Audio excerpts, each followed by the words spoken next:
La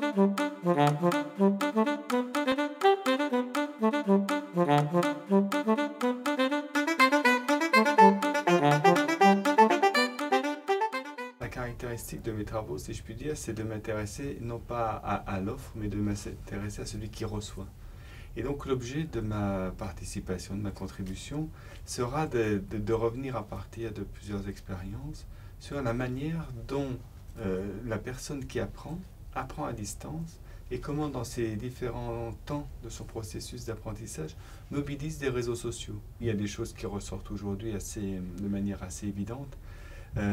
C'est déjà cet écart qui est aujourd'hui constaté entre tous les dispositifs que les institutions peuvent mettre à disposition et ce qui est réellement utilisé. Et pourtant, on apprend sans forcément être présent sur les dispositifs. En clair, c'est comme si, pour résumer, les personnes qui apprennent, enfin une partie, pas tout le monde, mais une tendance qui se dessine, venaient voir qu'est-ce qu'il y avait à apprendre, quand est-ce qu'on va être évalué, quelles sont en gros les ressources qu'on peut y trouver, et puis ensuite, en fonction de l'environnement dans lequel elles se situent, vont se construire leur propre dispositif.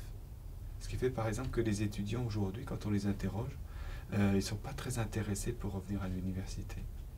Par contre, ils sont à 86-90% selon les études, très intéressés pour avoir à disposition les ressources, pour avoir à disposition les plans de cours, pour avoir à disposition des annales, mais pas forcément pour discuter et échanger avec des enseignants. Il y a une évolution de ce qu'est l'étudiant. C'est-à-dire que dans de nombreuses universités, l'étudiant est de plus en plus un étudiant salarié, de plus en plus un étudiant dont le contrat de travail est beaucoup plus long. Donc il ne peut pas être dans la même dynamique que l'on pouvait l'être il y a 30 ans ou 40 ans, de présence dans l'institution. Donc il y a, si vous voulez, une économie qui s'opère à travers ça, et les outils numériques assurent ce lien entre l'institution, entre le mode de travail, entre la sphère privée, et en allant chercher des ressources de ci, de là, en travaillant dans des réseaux avec lesquels on va pouvoir valider la validité de telle ou telle information, et bien faire son chemin d'apprenant. C'est pas uniquement parce qu'il y a ces outils nouveaux que vont se construire des situations nouvelles. Il va y avoir par exemple des besoins qui vont être nouveaux, j'en évoquais, des besoins de toucher de nouveaux publics, des besoins d'élargir dans un monde concurrentiel de la formation son attractivité. On voit bien aujourd'hui aussi à travers des exemples qui sont démontrés qu'on est toujours dans ces allers-retours et que l'innovation n'est pas dans l'outil et dans la pratique que l'on fait. Le contenu, il a du sens par rapport à des compétences que l'individu doit développer, que l'entreprise doit mobiliser pour sa productivité.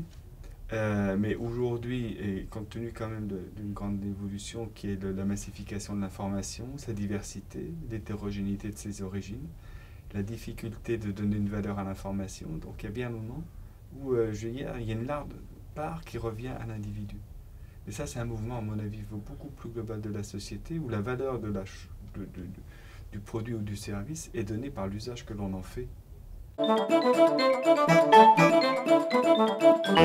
Ce qui va émerger, ce sont des nouveaux métiers dans la formation, et notamment ce que certains nomment les métiers de courtage. Devant cette pluralité de ressources, devant un besoin aussi parfois de formation juste à temps, mais dans une dimension aussi parfois d'urgence, où il n'y a pas de dispositifs qui ont été construits et longuement mûris.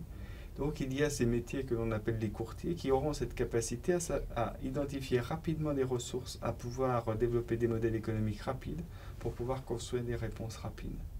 La question qui va être posée demain, au-delà des modes ou des phénomènes wiki, c'est quelle est la valeur que l'on va donner à des productions données par des apprenants ou données par des tiers. Moi, ce que je vois, l'une des évolutions importantes, qui est une fonction d'évaluation qui va se développer beaucoup plus que la fonction de formation.